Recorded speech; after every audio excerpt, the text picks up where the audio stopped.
नमस्कार दोस्तों, मैं अमरजीत सिंह यादव अपने YouTube चैनल वैश्विक क्लासेज बाय अमरजीत सर पर आप सभी लोगों का स्वागत करते हैं।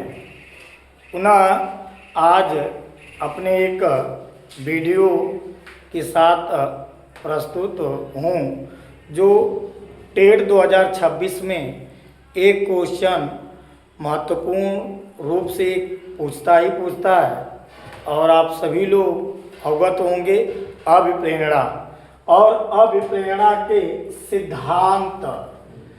मात्र इसमें एक क्वेश्चन में प्रवर्तक ही पूछता है और प्रवर्तक में जैसे दे दिया अभिप्रेरणा के मूल प्रवृत्ति सिद्धांत के जनक कौन है। अभिप्रेरणा के प्रत्याशा पिछली बार जो प्रश्न आए थे 2021 टेट जो पिछली बार हुआ था, यही पूछा था प्रत्याशा का सिद्धांत के जनक कौन है ना। तो एक क्वेश्चन आपको इस वीडियो से हमारे मिल जाएंगे और आप पूरी वीडियो तक जुड़े रहेंगे। यही केवल प्रवर्तक ही नहीं, इससे संबंधित अन्य क्वेश्चनों के बारे में भी हम लोग चर्चा करेंगे। चलते हैं आगे। तो नाम है टॉपिक का अभिप्रेरणा के सिद्धांत। तो अभिप्रेरणा के कुल सिद्धांत आप देखेंगे 9 सिद्धांतों का वर्णन हमने यहाँ पर किया है। एक पहला जो सिद्धांत है मूल प्रवृत्ति का सिद्धांत। मूल प्रवृत्ति का सिद्धांत और मूल प्रवृत्ति सिद्धांत के जनक कौन है तो मैकडूगल। मैकडूगल मूल प्रवृत्तियों पर कार्य करने वाले, बृहद रूप में कार्य करने वाले यह मनोवैज्ञानिक थे। परंतु मूल प्रवृत्ति शब्द अगर पूछे कि मूल प्रवृत्ति शब्द किसने दिया तो विलियम जेम्स ने। मूल प्रवृत्ति शब्द विलियम जेम्स ने दिया, लेकिन मूल प्रवृत्तियों पर सबसे प्रमुख रूप में कार्य करने वाले अगर मनोवैज्ञानिक का नाम पूछे तो मैकडूगल होंगे। याद रखेंगे मूल प्रवृत्तियों से संबंधित पिछली बार 3 क्वेश्चन आए थे। तो मूल प्रवृत्तियां होती हैं तो याद रखेंगे मूल प्रवृत्तियां जन्मजात होती हैं। जब बच्चा जन्म लेता है तभी मूल प्रवृत्तियां होती हैं, इसे बाहर से हमें सीखने की आवश्यकता नहीं पड़ती। आप याद रखेंगे जैसे मूल प्रवृत्तियां हैं साइकिल चलाना, यह मूल प्रवृत्तियां, इसको हमको सीखने की आवश्यकता नहीं है। तो ये मूल प्रवृत्तियां होती हैं जन्मजात। और मूल प्रवृत्ति का सिद्धांत किसने दिया तो मैकडूगल। अगले वीडियो में हमने मूल प्रवृत्ति के सिद्धांत के बारे में विस्तार से हम लोग अध्ययन करेंगे। यहाँ पर केवल आप प्रवर्तक जाने। दूसरा है मनोविश्लेषणात्मक सिद्धांत।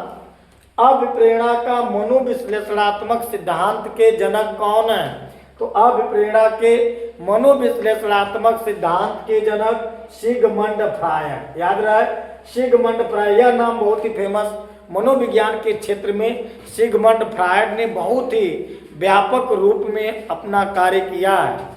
और कहें तो यह मनोविश्लेषणात्मक psycho analytical theory of motivation, यहाँ यह नाम मनोविश्लेषणवाद, अभिप्रेरणा के मनोविश्लेषणात्मक सिद्धांत, व्यक्तित्व के मनोविश्लेषणात्मक सिद्धांत, यह बहुत बार नाम आया हुआ है।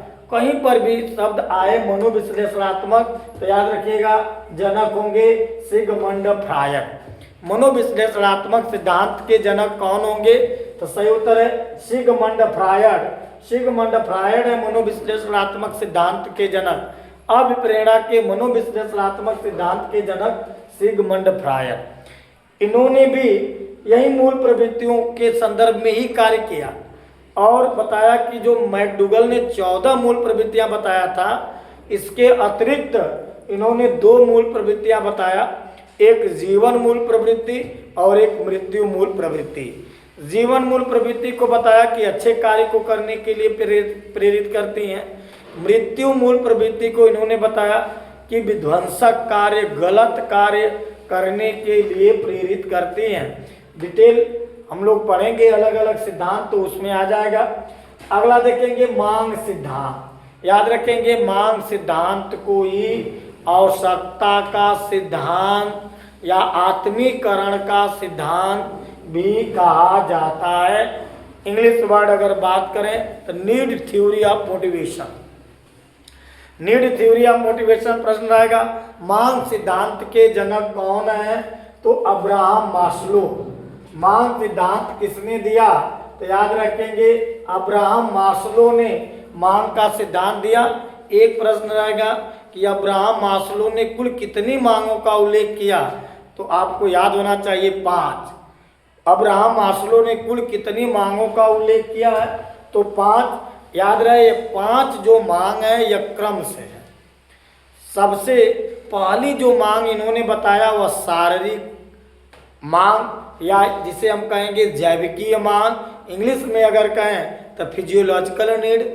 दूसरा मांग की बात अगर कहा तो सुरक्षा की मांग। तीसरा सामाजिक मांग, आत्मसम्मान की मांग और आत्मसिद्धि की मांग। यह क्रम से हैं।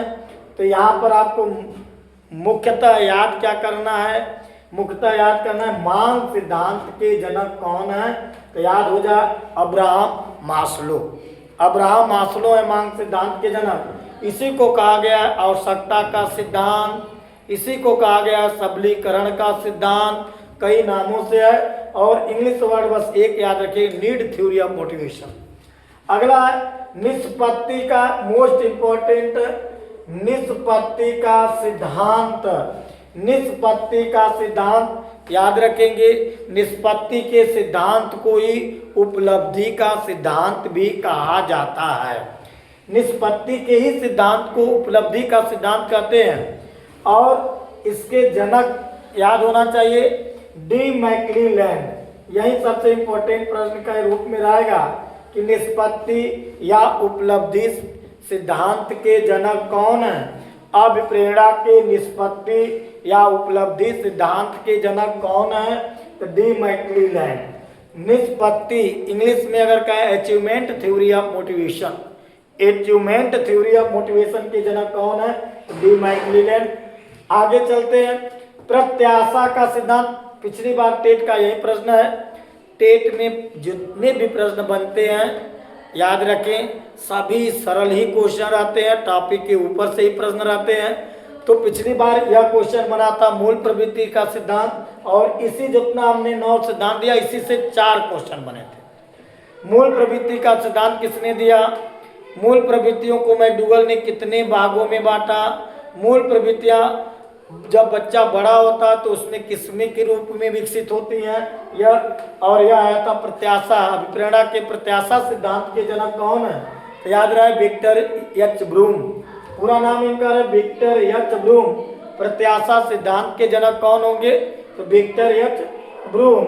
आगे चलते हैं वेक्टर सिद्धांत। आगे चले वेक्टर कर्षण सिद्धांत।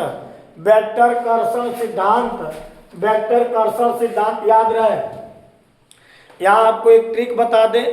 ट्रिक के रूप में एक मनोवैज्ञानिक, ऐसे गेस्टाल्टवादी मनोवैज्ञानिक हैं जिन्होंने अपने सिद्धांत में भौतिकी या इंजीनियरिंग अभियांत्रिकी शब्दावलियों का प्रयोग किया है, और वह है कर्ट लेविन। अभियांत्रिकी या भौतिकी या इंजीनियरिंग में कहें तो वेक्टर, सदिश राशि, जीवन विस्तार, घर्षण, यह शब्द भौतिकी विज्ञान के शब्दावली हैं। और यही कर्ट लेविन ने अपने अधिगम के क्षेत्र सिद्धांत में इनको प्रयोग किया। अभिप्रेरणा के सिद्धांत में नाम याद रखेंगे वेक्टर कर्षण सिद्धांत के जनक कौन है? तो कर्ट लेविन। अभिप्रेरणा सिद्धांत के वेक्टर कर्षण सिद्धांत के जनक कौन है? तो याद रहे कर्ट लेविन। अगर अधिगम में पूछता है कि क्षेत्र अधिगम सिद्धांत के जनक कौन है, तब भी सही होगा कर्ट लेविन। अगर पूछता है कि किस मनोवैज्ञानिक ने अधिगम के सिद्धांत में भौतिकी शब्दावली जैसे वेक्टर, अदिश, जीवन विस्तार, घर्षण शब्द का प्रयोग किया, तो यही कर्ट लेविन। कर्ट लेविन कैसे मनोवैज्ञानिक है? तो गेस्टाल्टवादी मनोवैज्ञानिक। आगे चलते हैं 7वें नंबर का देखें, विरोधी प्रक्रिया सिद्धांत। और विरोधी प्रक्रिया सिद्धांत के जनक है सोलोमान तथा कार्विट। विरोधी प्रक्रिया सिद्धांत सोलोमान तथा कार्विट। विरोधी क्रिया हमेशा बच्चे करने के लिए प्रेरित होकर के कार्य करते हैं, यह सिद्धांत बताता। अगला भी मोस्ट इंपॉर्टेंट है, इसको जरूर याद रखिएगा। प्रवर्तक कार्यात्मक स्वायत्तता का सिद्धांत। तो कार्यात्मक स्वायत्तता सिद्धांत के जनक कौन है? तो गॉर्डन ऑलपोर्ट। गॉर्डन ऑलपोर्ट है कार्यात्मक स्वायत्तता का सिद्धांत के जनक। और अंतिम में है 9वें नंबर पर वास्तविक अभिप्रेरणा का सिद्धांत, इसके जनक है हार्लो। वास्तविक अभिप्रेरणा के सिद्धांत के जनक कौन है? तो हार्लो।